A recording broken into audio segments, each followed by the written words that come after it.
दोन गाड्यांच्यात काटाकी डोळ्याचं पारणं फेडणारी लढत झाली. कोण झालं सेमीसाठी पात्र? मित्रांनो, आज एक भव्य दिवस आदतचं मैदान पार पडतंय.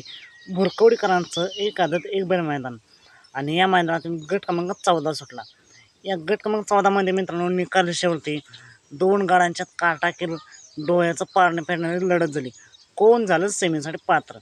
निकाल आणि निकाल. गट क्रमांक 14च निकाल आहे. तास क्रमांक 6 धावली गाडी.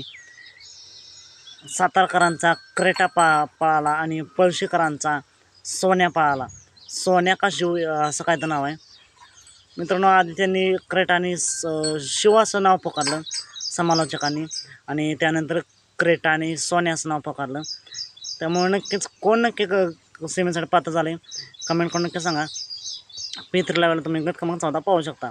आजच्या मैदानासाठी या जोडीला सेमीसाठी खूप साऱ्या शुभेच्छा. मित्रांनो, असेच वेगवान निकाल पाहण्यासाठी आताच आपल्या चॅनलला सबस्क्राईब करा, लाईक करा आणि शेअर करा. चला तर मग भेटूया पुन्हा एकदा नवीन अपडेट्स भन्नाट अशा नवीन व्हिडिओमध्ये.